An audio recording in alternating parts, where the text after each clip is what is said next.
کراچی کے علاوہ ہر چھوٹے بڑے شہر کو تباہ کر دیا ہم نہیں کیا اور کسی نے نہیں کیا.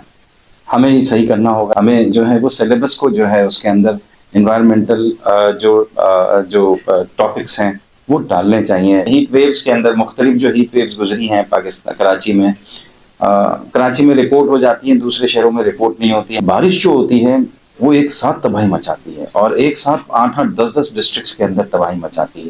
ای پی اے کے اوپر اتنے کیس ہو گئے, ہمیں ان کو انوائرمنٹل پروٹیکشن ایجنسی کے ساتھ میں کام کرنا چاہیے. ہمیں ان کے ساتھ ان کا حصہ بننا چاہیے اور بہت سارے قوانین ہیں ان کے تھرو ہم یہ مطلب آپ کا جو یہ یاسر بھائی کا جو پلیٹ فارم ہے یہ بہت ہی اچھا ہے. ہم اس کے through air pollution, water pollution, land pollution, construction pollution جو برباد کر رہے ہیں ہم پورے اولڈ سٹی تو کیا پورے شہر کو, کراچی کے علاوہ ہر چھوٹے بڑے شہر کو تباہ کر دیا ہم نہیں کیا اور کسی نے نہیں کیا.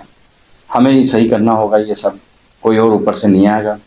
اور جو ہے وہ تمام ایفرٹس میں اسٹوڈنٹس جو ہے وہ میں نے سنا اس میں ہیں, اچھی بات ہے. ہمیں اسٹوڈنٹس پہ زیادہ کام کرنا چاہیے.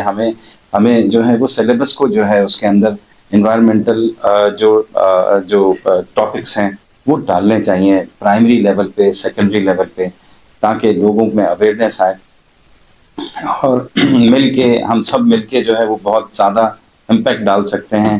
اور بہت سارا کام ہے, بہت سارا جو ہے وہ ہم نے بہت ساری تباہی مچائی ہے. اس کو صحیح کرنے کے لیے ہمیں بہت کچھ کرنے کی ضرورت ہے. ہیٹ کے بارے میں انہوں نے کہی تھی, میرے اسیسمنٹس تھی, کیونکہ جو لوگ ہیٹ ویوز کے اندر مختلف جو ہیٹ ویوز گزری ہیں پاکستان کراچی میں رپورٹ ہو جاتی ہیں, دوسرے شہروں میں رپورٹ نہیں ہوتی ہے. ہمارا یہاں پہ تھوڑا سا انفراسٹرکچر اچھا ہے, ہماری ریکارڈ کیپنگ اچھی ہے, اس کی وجہ سے ہم رپورٹ کر پاتے ہیں. نا تو ہیٹ ویوز جو ہے وہ لاہور میں بھی ہوتی ہیں, مختلف دوسری جگہوں پہ بھی ہوتی ہیں, انڈیا میں بہت ہوتی ہیں.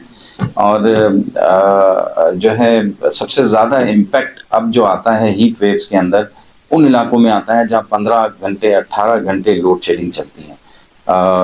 جو ہے وہ ان کے پاس ڈیٹا ہے, انہوں نے میپنگ بھی کی تھی, انہوں نے میرے سے شیئر بھی کی تھی. ان کی ٹیم جو ہے وہ میں سمجھتا ہوں کہ مخلصانہ طریقے سے کام کر رہی ہے. ہمیں سب کو ان کے امبریلا کے تحت ہم ان کے امبریلا میں بھی آنا چاہیے, ان کا ہاتھ بھی پکڑنا چاہیے, تاکہ ایک تو یاسر بھائی آپ نے ہیٹ ویو کا, دوسرا کیا کہا, فلڈز بھی کلائمیٹ چینجز کے ہی ہیں. اثرات بہت تیزی سے آ رہے ہیں اور بارشیں اتنی تیز ہو رہی ہیں. بارشوں کا ایشو یہ ہوتا ہے, فلڈ جب آتا ہے نا تو دریا جب آتا ہے ایک ڈسٹرکٹ سے دوسرے ڈسٹرکٹ پہنچتے ہوئے اس کو ہفتہ لگتا ہے, 10 دن لگتے ہیں, ہفتہ لگتا ہے. لیکن بارش جو ہوتی ہے وہ ایک ساتھ تباہی مچاتی ہے اور ایک ساتھ 8-8 10-10 ڈسٹرکٹس کے اندر تباہی مچاتی ہے. تو یہ فلڈ سے زیادہ خطرناک بارشیں ہیں جو 2022 میں ہوئی تھی سندھ کے اندر, اس کے سندھ میں, بلوچستان میں, سدرن پنجاب میں. تو ہمیں جو ہے بہت زیادہ پریپیئرڈ ہونے کی ضرورت ہے. ہمارے ریسورسز کم پڑ جاتے ہیں اور ہر کسی کی ہر ایمرجنسی کی نوعیت, اس کا رسپانس الگ ہے. تو اس پہ بھی ہمیں پریپیئرڈنیس کی, ٹریننگز کی, سمجھنے کی بہت زیادہ ضرورت ہے.